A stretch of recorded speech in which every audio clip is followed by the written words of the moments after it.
જય શ્રી કૃષ્ણ મિત્રો, મારી યુટ્યુબ ચેનલમાં તમારું સ્વાગત છે। શું તમારાથી પણ ભીંડી છૂટી છવાઈ નથી બનતી? શું તમારી મસાલા ભીંડી ચીપચીપી બને છે? તો તમે મારી આ રેસીપી જરૂરથી ટ્રાય કરજો।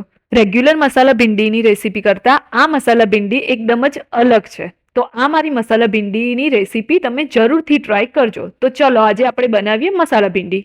તો મેં અહીંયા 300 ગ્રામ જેટલા ભીંડા લીધા છે, એને આપણે સારી રીતે ધોઈ લેવાના છે।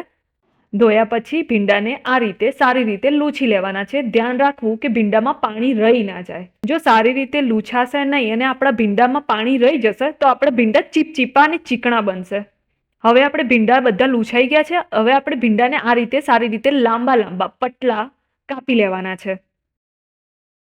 મેં અહીંયા 50 થી 60 ગ્રામ મગફળીના દાણા લીધા છે, હાફ કપ બેસન લીધું છે, એક મીડિયમ સાઇઝની ડુંગળી લીધી છે, 2 લીલા મરચાં લીધા છે, 6 થી 7 કળી લસણની લીધી છે અને થોડા મીઠા લીમડાના પાન લીધા છે। તો આપણે આવી રીતે લસણને ઝીણું ઝીણું કાપી લઈશું, લીલા મરચાંને ઝીણા ઝીણા કાપી લઈશું અને ડુંગળીને ઝીણી ઝીણી કાપી લઈશું।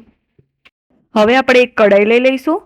કઢાઈમાં આપણે 2 થી 3 મોટા ચમચા જેટલું તેલ લઈ લઈશું। તેલ ગરમ થઈ જાય એટલે 1 ટીસ્પૂન જેટલી આપણે રાઈ લઈશું। રાઈને આવી રીતે બધી ફૂટવા દેવાની છે। બધી રાઈ સારી રીતે ફૂટી જાય એના પછી આપણે 1 ટીસ્પૂન જેટલું જીરું લઈશું। તો આપણે આ બધી પ્રોસેસ મીડિયમ ગેસ પર કરવાની છે જેથી કરીને આપણો વઘાર દાજે નહીં। હવે આપણે હાફ ટીસ્પૂન હિંગ નાખીશું। ત્યાર પછી મીઠા લીમડાના પાન, ઝીણું કાપેલું લસણ, લીલા મરચાં નાખીને આ રીતે મિક્સ કરી લઈશું। ત્યારબાદ આપણે ઝીણી કાપેલી ડુંગળી એડ કરીશું અને હવે એને પણ આ રીતે સારી રીતે મિક્સ કરી લઈશું। હવે આપણે ડુંગળીને 2 થી 3 મિનિટ સારી રીતે ચડવા દેવાની છે અને ડુંગળીને આવી રીતે કલર થોડો બ્રાઉન જેવો થઈ જાય ત્યારબાદ આપણે તેની અંદર ભીંડા એડ કરીશું। હવે આપણે ભીંડાને પણ આ રીતે સારી રીતે મિક્સ કરી લેવાના છે। તો આ સમયે બીજા શાકમાં ઘણા લોકો મીઠું નાખતા હોય છે, પણ મસાલા ભીંડીમાં આ સમયે મીઠું નાખવાનું નથી।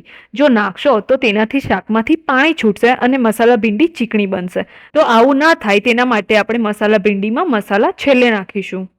તો હવે આપણે મસાલા ભીંડીને મીડિયમ ફ્લેમ પર થવા દઈશું અને આપણે એક સાઈડ પર મસાલા ભીંડીનો મસાલો તૈયાર કરીશું।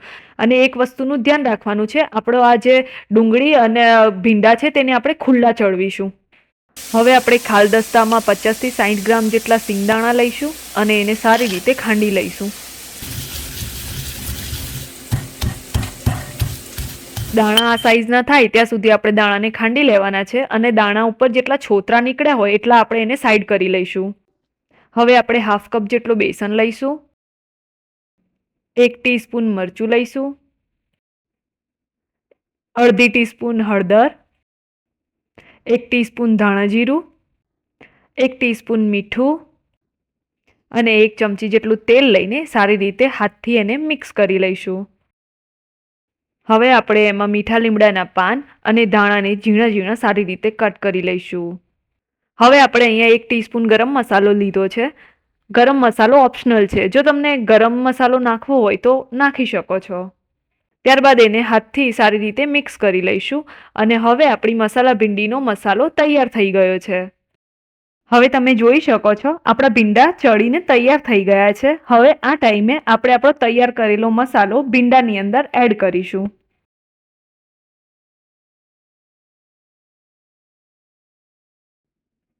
હવે આપણે એને સારી રીતે મિક્સ કરી લઈશું।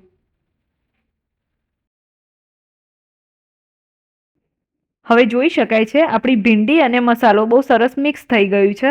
હવે આપણે 1 ટીસ્પૂન મીઠું નાખીશું, 1 ટીસ્પૂન હળદર, તીખાસ પ્રમાણે મરચું મેં અહીંયા 1.5 ટીસ્પૂન જેટલું મરચું લીધું છે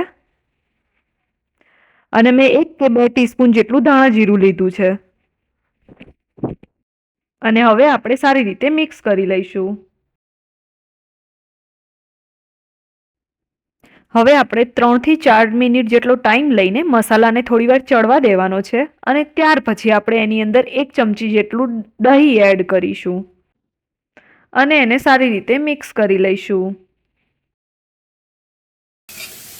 જોઈ શકાય છે કે આપણી મસાલા ભીંડી તૈયાર થઈને બહુ સરસ દેખાઈ રહી છે। જો તમને મારી આ રેસીપી સારી લાગી હોય તો તમે કમેન્ટ સેક્શનમાં જરૂરથી જણાવજો, લાઈક કરજો, શેર કરજો અને સબસ્ક્રાઇબ કરવાનું ભૂલતા નહીં. મારો વિડીયો અંત સુધી જોવા માટે આભાર.